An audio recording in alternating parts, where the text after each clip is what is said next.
My turn, huh? Good. Just thrilled. Another great victory here at the Owl. Just couldn't be more thrilled for our seniors to continue one more day. We're kind of going just a day-by-day mentality of trying to get better, and I just thought the energy of the building, the way we shared the basketball, the way we got tougher as the game went on was really great. And give Purdue a lot of credit. They they make you speed up. There's a physicality to them, and I thought we overall handled that very well.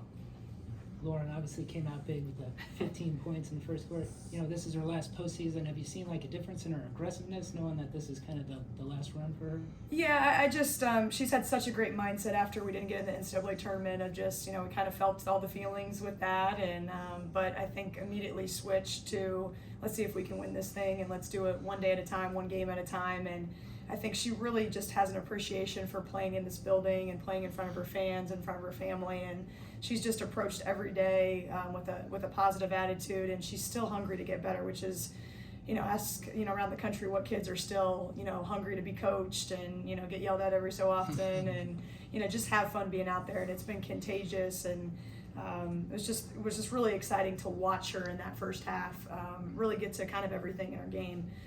And then obviously after that, some of the other ones got going as well. Purdue's head coach was in here saying Jordan hit 16 three-pointers coming into tonight. She hit 3 tonight. What's it say about the ability to expand the offense for your team, but able to get her that confidence going from beyond the arc?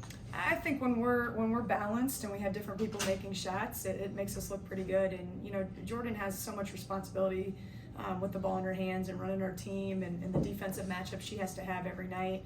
I think sometimes the shots she gets, she's maybe trying to catch her breath sometimes. So I just thought we gave her great open looks, which was good, and that was a testament just to our ball movement. I thought she had a great downhill attack, a big pull up, and was just very versatile with the way she scored. They scored the first 2 buckets after halftime. You called that quick timeout. Can you take us inside a Coach Duffy huddle? What does that sound like? Yeah, it's funny. At halftime, we kind of came out doing the exact opposite of, we talked about the energy and Purdue's toughness, and those first couple minutes, come out aggressive and flying around on defense, and we did the opposite. So I just wanted to call a quick one just to reiterate the message from halftime, and I was just really proud of the way they locked back in and just lost their focus for a couple minutes. But when you have some vets that are on the floor for you, they can easily turn it around. Carissa hit a 3 just to close that second quarter, and then she hit pretty much the dagger 3 at the end of the game. It seemed like. What did you think about just how she played against her former team? It's just such a tough evening for a kid like Carissa. Obviously, she's a Purdue grad and has so many great moments and memories from her time, and we're so fortunate to have her here for her last year. And you always wonder how they're going to come out. Is there going to be nerves? Is she going to be pressing? And I just thought her 2 days of practice and just her poise with the pressure she felt against their traps and doubles was tremendous. And I thought she got a lot of good looks and a big one to end the half. And I just thought even the ones she missed, they looked like they were going in. So it was just really great for her to see her smiling and hit a couple of big ones towards the end too. Did you lean on her for a little Purdue scouting report? I mean, we teased her and Kelly like all week long, just giving them a hard time. And Kelly had a tremendous scout, did a great job getting the game plan together and helping me with that. And I just think with Carissa specifically, it was just be yourself, keep being the player you are for us, and I knew she'd be ready to give it her all.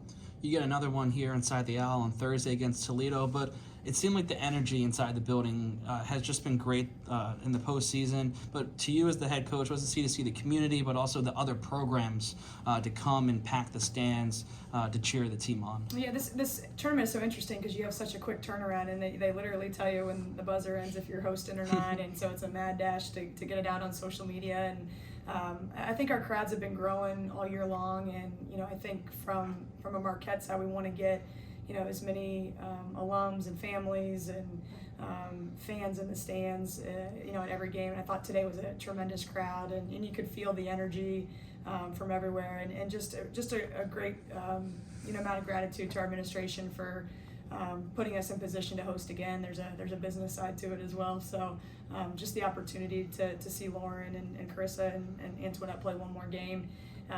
Hopefully more, but just the opportunity to play in front of our fans. I thought it was just awesome tonight. Sure. Krista came in here and kind of said that she owes it all to the coaching, especially when the Purdue was throwing out all these traps in the full court press, and they were able to stay calm and composed under the pressure. So what does it mean to see that although you have you have the Big Ten teams and you have these tough teams in March, and your players able to stay composed and calm under the pressure? Yeah, it all goes back to our preparation. I think between Chris and Jordan and myself, we were really, really in tune today and talking a lot about what we think was going to work. And you know, when you play these new teams and you're out of conference, they don't know everything you do. So you can bring some new things to the table. You can throw out some things that you did in the beginning of the year. And I just thought we made just a lot of different adjustments to keep them off balance. And when Jordan and Chris are locked into that, it makes us pretty dangerous. Jordan had tied her career high in rebounds and then had 7 points in that final quarter. She was a pretty big part of breaking that press too that Purdue was throwing at. What did you think of just how she finished off the game with those? So. Yeah, she was steady and made big plays for us. I think whether that was a big defensive stop, 5 offensive rebounds for her is big because she doesn't really do that much. She's usually getting back on defense. So maybe that's my mistake. I don't let her get in there and crash as much. But just big plays. The 3 was huge. Handling the pressure. She got in a little bit of foul trouble, so we were trying to be a little bit strategic on when to get her back in the game. And I thought overall just a really nice game for her. Good. Anything else for Coach? All right, thank you. I'll see you Thursday.